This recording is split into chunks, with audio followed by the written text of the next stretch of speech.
Hello. Hello and good morning. How are you doing today?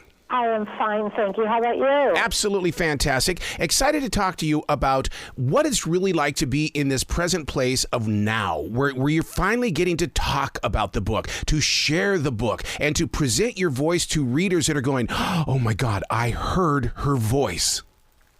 Love that. Because, I mean, that's part of the story that we don't get as readers. I know what it's like to open one of your books and start the journey through the words, but we don't get to see the journey before, like when the idea first approached you. I think you're right about that, and I think it's very transformative for a reader to hear the author speak. And it's not that your experience reading the book on your own isn't your own, but I think it does change a little bit when it's informed by what the writer wants to say about it. So what is it about unsolved murder mysteries that we keep drawing ourselves to? Because I don't think Perry Mason could do it these days with our ratings or stories, because they always solve the crime at the end of the book. I just love a good murder mystery. Well, life isn't tidy. Things aren't always resolved. And this real murder on which Reef Road is based was the murder of my own mother's best friend in 1948 in Pittsburgh, which was a pretty chilling crime that has remained unsolved. And I think it had this terrible effect on my mother and somewhat on me. And I think we're all drawn to it, and I've thought a lot about that. I think there's a thought process we have, even if it's subliminal, that if we look closely enough, if we pay close enough attention to what went wrong in that other story, which alley did she walk down, what door didn't she lock, we can perhaps avoid something like that happening to us. And isn't it weird to step back into that world? It's almost like little notes were left for you, like a dear future Deborah, here's something that you're going to be doing. I don't know what year, but you will be doing this. So much so. That is so absolutely spot on, and a very strong insight that most people don't have. I'll give you an example. I know that this case was reopened in 2008. I had no vision of writing this book at that point.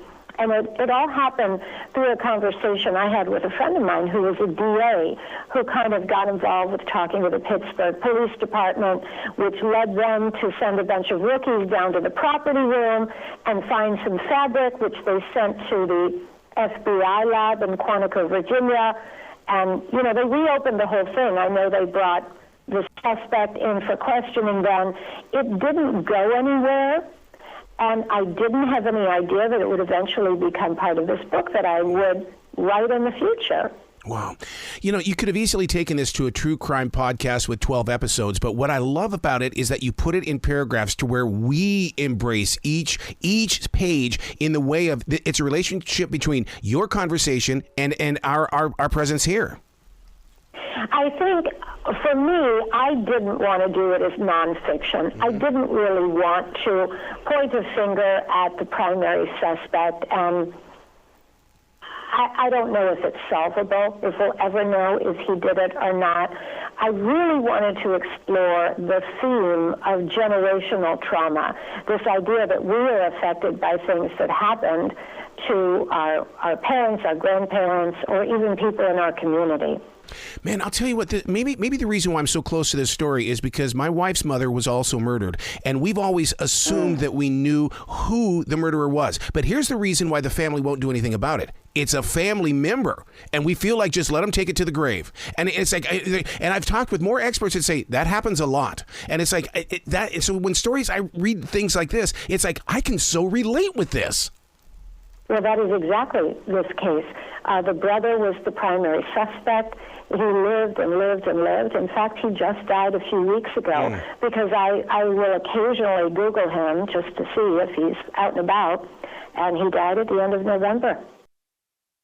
How do you embrace the emotional roller coaster? Because as a writer myself, there are times I've got to step away from the keyboard, and I've got to go out in that forest, and I've got to take a walk and just get my thoughts back together. Absolutely. I get up and get out of the house. I walk the dog. I take a bike ride. You know, as you know, writing is not just when you're actually putting the words on the paper. It's that ruminative period that, you know, you'll hear writers say, oh, I got that idea in the shower, or I got that idea when I was lying in bed at night. You know,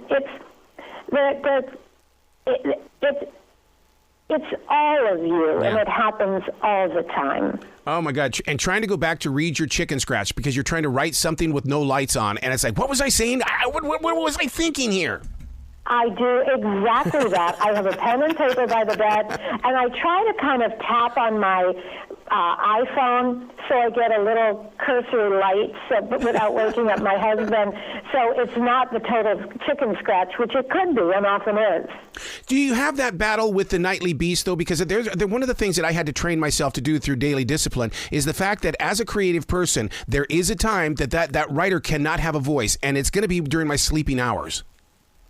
Right, and I do have a little bit of insomnia in recent years. So what I do in the middle of the night, if I wake up, I try not to do anything productive. I try to just read. It's the only thing that settles my mind. When did you settle on the title just Reef Road? Because we could have gone in so many different directions with this, but I mean, you see this title and you go, oh, really? That's a great question. So after I would write every day, I would ride my bike around the island of Palm Beach, where I was in Florida, and I was looking for a street to house one of the characters, the young wife whose husband and children disappear. And I was thinking, all these street names, they're so sweet and uplifting, you know, words like banyan or hibiscus, and how wholesome. And I came upon Reef Road, and I thought, oh, that is dark. That you can take that anywhere. Oh, yeah, because, I mean, anybody who's scuba dived anywhere near a reef, it's scary down there. So to see that word reef, it's like, ooh. Trouble. Exactly. One of the things that you introduced to my creative process, and I never even thought about this until I saw it with your name, a reveal versus a twist. My God, that's a game changer for me. Right. So a reveal is more what we're used to in the Agatha Christie style locked room mystery. You've got a group of people in a contained setting. One of them ends up dead. One of them did it. And at a certain point, generally, a detective said, you know, it was the parlor maid, and she did it with the lead pipe. A twist is when you're going along thinking that a certain action is happening, that the plot is playing out in a certain way, and there's a moment where a boom is dropped and you realize something completely different is going on. It's not what you thought at all. And for 3 novels now, I happen to have written twists. I don't know if I can always do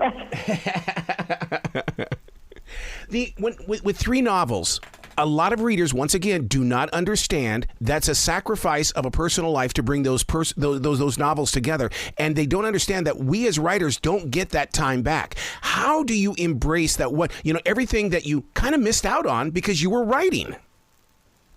That is another wonderful question. So for all the writers out there, I am an example of someone, I wrote for a long while, years, before I really organized my life in the way that you're saying, to completely clear the decks and dedicate my time. And it's been 10 years now that I've been completely devoted to writing. Yep. And yes, there are things you give up. For example, I don't go out to lunch. Lunch is the day killer. You just can't, you can't be productive writing and, take the time to go out to lunch. I have scaled back other involvements. I've been very involved in not-for-profits, and I've reduced the amount of time that I can do that. I've restructured everything. Wow. Where can people go to find out more about you, especially all 3 novels, and give you some serious love?